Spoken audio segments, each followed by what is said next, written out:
Hello everyone, welcome you all on your channel Navneet Study Corner. So as you all know that we are doing lasers and today is our seventh lecture of laser, and we have already covered most of the topics in previous lectures, and our today's topic is resonator and particularly optical resonators, because optical resonator is a type of resonator that is involved in the different lasers that we are going to do. Okay, so before starting our lecture, make sure that you're subscribed to the channel and press the bell icon as well to get the notification whenever I upload a new video. So first of all, what actually a optical resonator is? तो optical resonator होते क्या हैं basically? तो इसका जवाब ढूंढने से पहले हम एक और क्वेश्चन है कि हमें ऑप्टिकल रेजोनेटर्स की ज़रूरत क्यों पड़ी। जब ज़रूरत वाला नीड वाला क्वेश्चन अगर क्लियर होगा तो व्हाट एक्चुअली दे आर, ये क्वेश्चन खुद ब खुद क्लियर हो जाएगा। So first of all, why we need optical resonators. तो वी नो दैट कि जो लाइट एम्पलीफिकेशन है वो एक्टिव मीडियम में होती है, और एक पर्टिकुलर कंडीशन होती है जिसे हम बोलते हैं पॉपुलेशन इन्वर्जन की कंडीशन, जिस पे लाइट एम्पलीफिकेशन अक्कर करती है। बट जब जो लाइट एम्पलीफिकेशन होती है, जो फोटोन एमिट होते हैं स्टिमुलेटेड एमिशन की वजह से, और ये जो एमिशन है स्पॉन्टेनियस एमिशन की वजह से स्टार्ट होता है। तो आफ्टर स्टिमुलेटेड एमिशन जब वो फोटोन ट्रैवल करके एक एंड तक पहुंच जाता है, तो उसके बाद तो अगर वो एमिट हो गया तो वापस हमारे एक्टिव मीडियम में तो आएगा नहीं। तो फिर मतलब अगर मैं ऐसे ही चलता रहा प्रोसेस, तो after some time this process will come to an end. But we don't want our process to be stopped. We don't want कि जो हमारा लेज़र का प्रोसेस है या लाइट एम्पलीफिकेशन हो रही है वो रुके या वो स्टॉप हो। तो there needs to be a feedback of photon back to the active medium. तो ये फीडबैक किस वजह से होगा? तो it requires a kind of arrangement, और ये अरेंजमेंट जो होगी हमारे एक्टिव मीडियम के around around our active medium, it will be then act as a feedback circuit. तो फीडबैक सर्किट के एक्ट करने की वजह से इसे हम मतलब अपना जो हमारी प्रोसेस हो रही है लाइट एम्पलीफिकेशन की, उसे एंडलेसली चलाने के लिए यूज़ कर सकते हैं। Also the process of laser starts through spontaneous emission, as I've already mentioned. Different spontaneously emitted photon will give rise to laser in different direction and having a different phase, and which leads to incoherent light. तो मैंने सबसे पहले lecture में बताया था आपको कि जो हमारी लेज़र है उसे तीन चीज़ें डिफाइन करती हैं, और वो है डायरेक्शनलिटी, हाईली डायरेक्शनल होना चाहिए, और मोनोक्रोमेटिक और कोहेरेंट।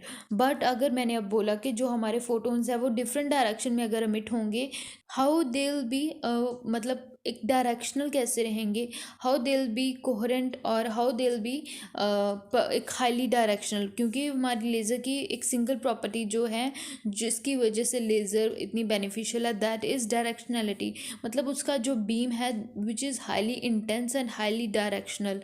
तो अगर डायरेक्शनलिटी नहीं रही तो फिर लेज़र का मतलब कैसे वो यूज़फुल रहेगी। तो because of this reason we want our photons to be highly directional, और travelling in only one direction, a particular direction.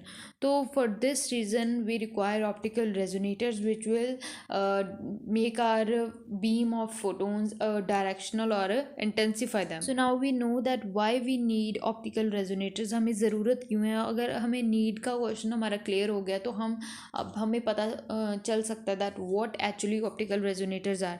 तो these two requirements are met by using an optical resonator.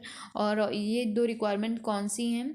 मतलब highly directionality की और जो feedback की है वो। तो an optical resonator consist of two plane mirror. अब मैंने बताया एक्टिव मीडियम, हमें पता है एक्टिव मीडियम क्या है। जैसे रूबी लेज़र में हमारा एक्टिव मीडियम रूबी है which is a crystalline form, और can say which is solid form. और हीलियम नियॉन लेज़र में हमारा जो एक्टिव मीडियम है that is gas which is a mixture of helium and neon. और उसमें भी एक्टिव मीडियम एक पर्टिकुलर गैस है which is neon gas. Okay, तो जो अब हमारा अरेंजमेंट है, तो एक्टिव मीडियम के दोनों साइड पे विल प्लेस प्लेन मिरर्स। तो अगर प्लेन मिरर्स प्लेस कर दिए हैं तो they act as a boundary. to the photons. So when a photon travel from this end to this end, after reflecting, they'll come back to the towards the active medium. So first mirror is 100% reflecting mirror, and second mirror is 50% reflecting mirror. because why 50% reflecting mirror? because कुछ photon बाहर भी तो चाहिए हमें। अगर कोई भी photon बाहर नहीं आएगा, एक्टिव मीडियम में ही स्टैंडिंग वेव बना के मूव करते रहेंगे, तो फिर हमें जो हमारी बीम है, लेज़र की बीम या कह लूँ लाइट एम्पलीफिकेशन होकर जो फोटोन बाहर आएंगे वो कैसे मिलेंगे? तो एक मिरर चाहिए 100% रिफ्लेक्टिंग मिरर जो सारे फोटोन्स को रिफ्लेक्ट कर दे टूवर्ड्स इनसाइड, और दूसरी तरफ 50% रिफ्लेक्टिंग मिरर चाहिए जो थोड़े जो हमारे फोटोन्स हैं उनको अलाउ करे टू कम आउट। तो वही है कि एक मिरर पूरा रिफ्लेक्टिंग होना चाहिए और एक सेमी ट्रांसपेरेंट होना चाहिए, so that some photons can come out of the system to produce laser output, and mirrors are set perpendicular to the axis of active medium. So this is all for optical resonator, and there is another topic called longitudinal cavity mode. तो ये topic जो है longitudinal cavity mode, it is an मतलब additional topic, if you want to cover it तो मैं करवा देती हूँ। वैसे इसका कोई हमारे टॉपिक में से और कैन से हमारे सिलेबस के साथ इतना रिलेशन नहीं है, but let's do it because it is interrelated with a topic optical resonator. इतना बड़ा टॉपिक नहीं है, 1-2 मिनट में कवर हो जाएगा, समझ आ जाएगा आपको। तो उसके बाद आप स्क्रीनशॉट लेकर पॉज करके खुद ब खुद समझ सकते हैं एक बार, अगर आपको पता चल गया व्हाट एक्चुअली इट इज़। तो जब हमारा फोटोन है वो अंदर की तरफ इनसाइड मूव कर रहा है आफ्टर गेटिंग रिफ्लेक्टेड, तो वो जो एक वेव बनाएगा, एक स्टैंडिंग वेव बनाएगा बिटवीन टू मिरर्स। तो जो स्टैंडिंग वेव की लेंथ है L, that depend upon M lambda upon 2। तो लेमडा इज़ अ फ्रीक्वेंसी और एम क्या है यहाँ पे? एम जो है दैट इज़ मॉडल नंबर। तो मॉडल नंबर अगर as I written down here that if M is 1 it is primary mode, if M is 2 it is secondary mode, and if M is 3 it is tertiary mod.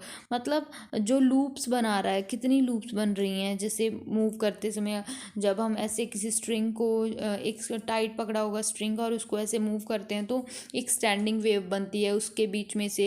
कभी वो primary होती है, कभी secondary और कभी tertiary, अगर वो depend करता है कि कितनी टाइट पकड़ी हुई है। ओके, और जो स्टैंडिंग वेव की लेंथ है, कितनी लंबी वो है, वो और जो डिस्टेंस है बिटवीन टू मिरर्स वो दोनों सेम है, मतलब दोनों एल है।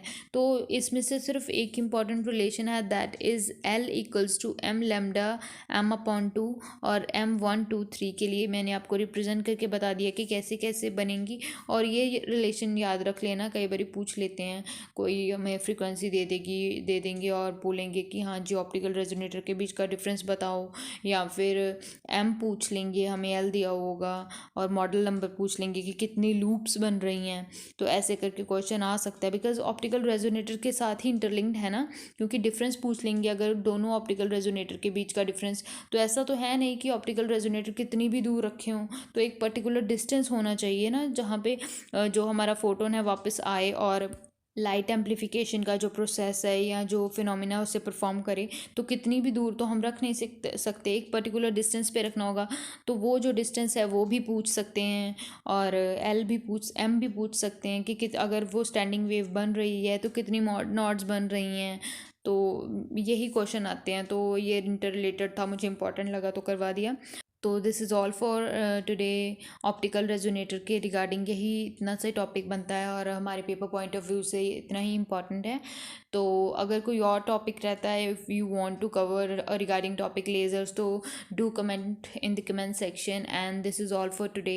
आई hope you are liking my efforts and finding it helpful for your preparation.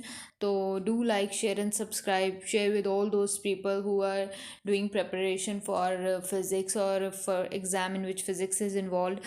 So do like, share and subscribe, and press the bell icon as well to get the notification whenever I upload a new video. So this is all for today. Thank you very much for watching.